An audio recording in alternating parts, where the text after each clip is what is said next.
Truth Unveiled here, keeping you updated with the world around you. And today I'm going to be talking about all of the food crises that are going on and occurring worldwide, even as we speak. And I'm also going to be talking about Venezuela and the state of emergency that's been declared there for 60 days. It's getting from bad to worse. And I'm here at Reuters, and this was reported today. And it says Venezuela opposition slams desperate Maduro state of emergency. And it goes on to say that Venezuela's opposition on Saturday slammed the state of emergency decreed by President Nicolas Maduro and vowed to press home efforts to remove the leftist leader this year amid a grim economic crisis, including a food crisis. Maduro on Friday night declared a 60-day state of emergency due to what he called plots from Venezuela and the United States to subvert him. He did not provide specifics. The measure shows Maduro is panicking as a push for a recall referendum against him gains traction with tired, frustrated Venezuelans,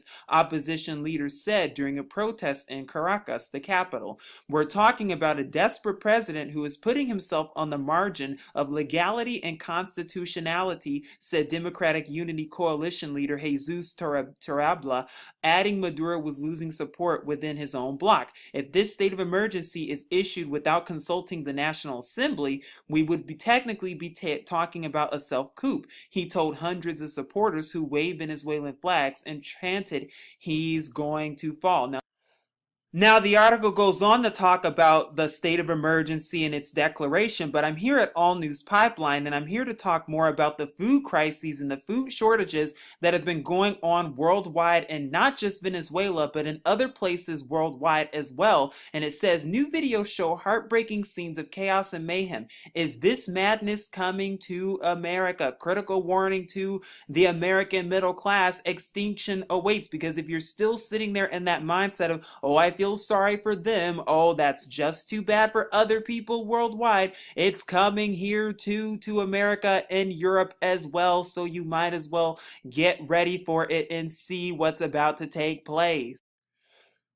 Now, the article actually says the heartbreaking news stories coming to us from the country of Venezuela tell us that people are now hunting down cats, dogs, and pigeons in the streets and attempting to find a new way to survive. As food runs out, pets become sustenance as all hell breaks out across the failed nation as seen in the first video below. And I'll leave the link so you can watch the video on your own time. But it says, showing us what's now happening not too far from America, we have to ask, how long before all of this chaos comes home? Because remember, order out of chaos. That is what your government is preparing for. That is the motto and the slogan of the New World Order. And so it goes on to talk about all the turmoil that's been going on in Venezuela, as well as different plans that talk about the situation in Venezuela and how they've reached out all the chaos with looters being burned alive, as well as all of the post-apocalyptic worlds that we've been seeing, as well as all the protests that have been going on in Venezuela as well,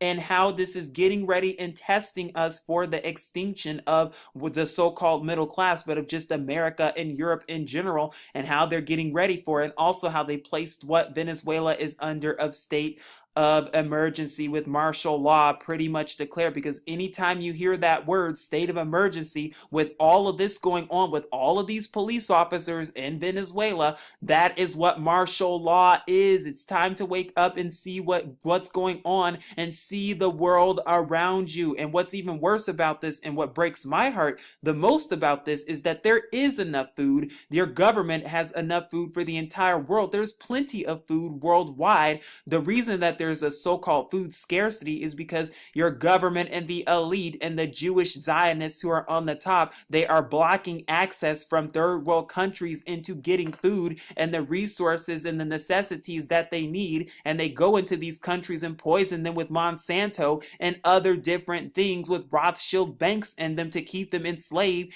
to the system and the New World Order. But it's so heartbreaking because there's enough food everywhere, but they're the ones causing the problem. They, as in the government and the elite, are causing the food shortages and all this stuff, and they're causing and funding these chaoses as we see, and as you're about to see, it's only going to get worse from here.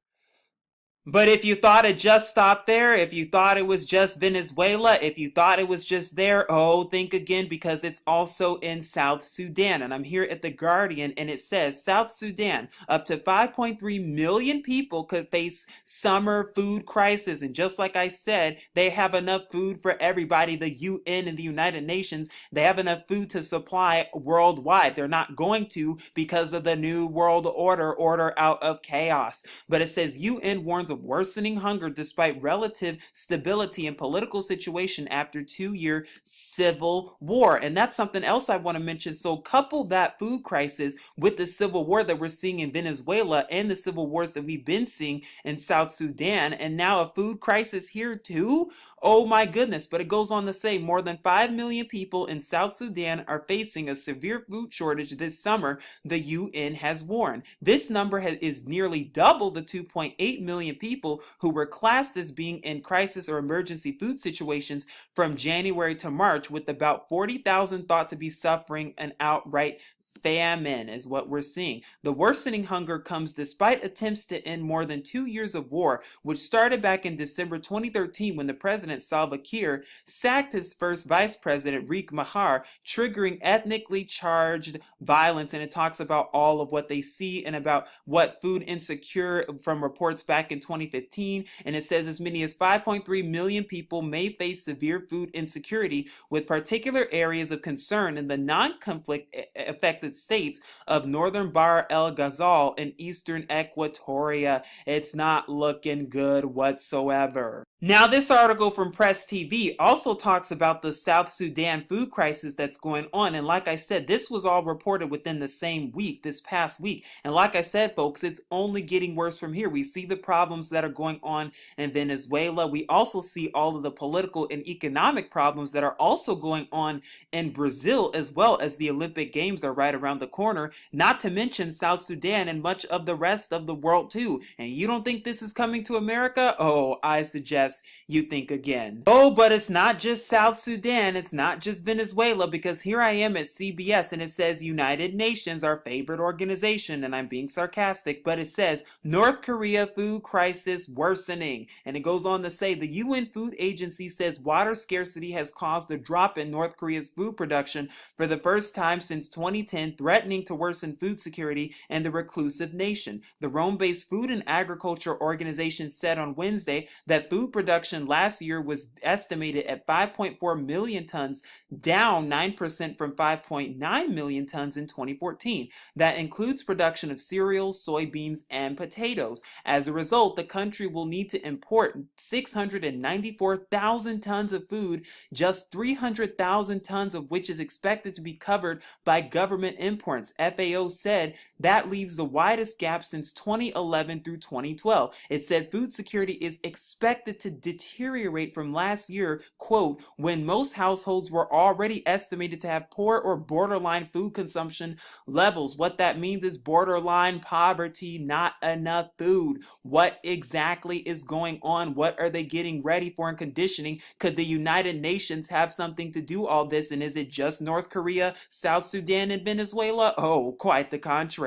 Oh, but it's not just those nations, it's also Syria as well. And notice how they're targeting North Korea and Syria. They as in the government, they as in the elite, they as in the Zionist fake Khazarian Jews. Because what does this show you is what Syrian food crisis deepens as war chokes farming. And this is from Reuters, because we know that North Korea, Iran, and Cuba are the only nations that don't have Rothschild banks in them. But what Syria doesn't want to cooperate but by putting Monsanto into their nation. So this is why they're targeting after them and everything else. And that's why you're seeing all the civil wars. But it goes on to say, Syria's war has destroyed an agricultural infrastructure and fractured the state system that provides farmers with seeds and buys their crops, deepening a humanitarian crisis in a country struggling to produce enough grain to feed its people. The country's shortage of its main staple wheat is worsening. The area of land sown with the cereal used to make bread and with with barley has fallen again this year, the UN Food and Agricultural Organization, or the FAO, told Reuters, another alphabet soup. The northeast province of Hasaka, which accounts for almost half the country's wheat production, has seen heavy fighting between the Kurdish YPG militia, backed by the US-led airstrikes, and Islamic State militants, when we know who's backing that too. But it goes on to say farming infrastructure, including irrigation canals and grain depots, has been destroyed, according to the FAO. It said the storage facilities of the state seeds body across the country had also been damaged, so it had distributed just a tenth of the 450,000 tons of seeds that farmers needed to cultivate their land this season. So in other words, there aren't enough seeds, and what? It's based on drought too, because who's causing the droughts to begin with? You're going to see in a second there, just in a minute.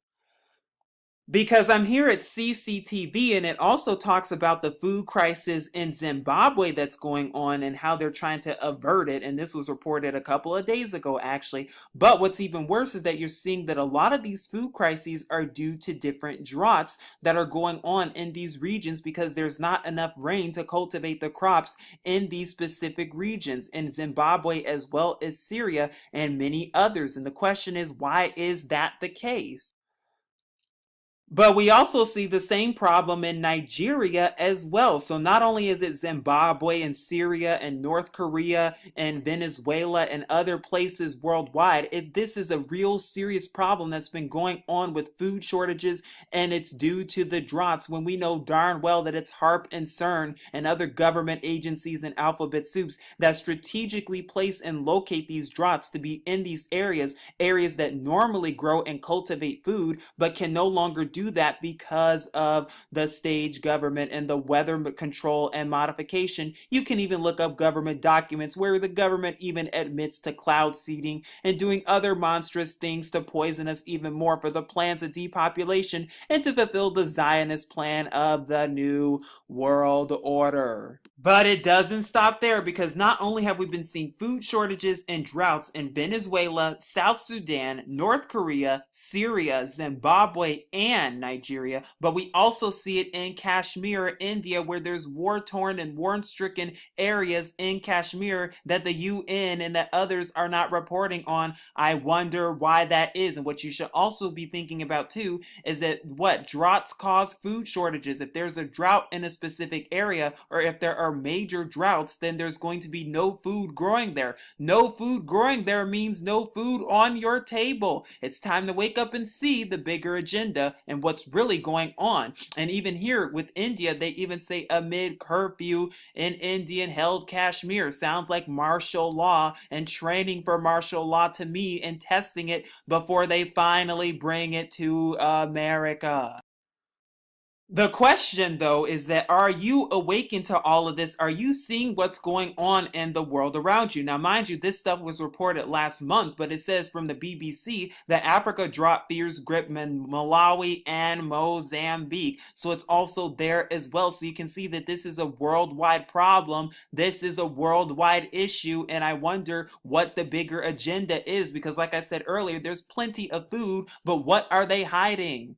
Now, I know this was last month, but this hasn't been getting a lot of attention in mainstream media. I wonder why that is, but back in April 15th, Malawi declared a state of disaster over food shortage, and it said, according to the UN figures, about 2.8 million Malawians, nearly 20% of the population, face food insecurity, making the country one of the worst hit in southern and eastern Africa, not to mention all of the droughts that have been going on in South Africa as well. What are they getting ready for? What is the bigger agenda? And like I said, if you don't think that this is all staging and testing and getting ready for America, then you better think again, because as you can see, this is a worldwide problem. It's time to wake up. Please seek Yahuwah and his true son Yahusha so that you will be ready for all of this to come. This is Truth Unveiled here. Shalom.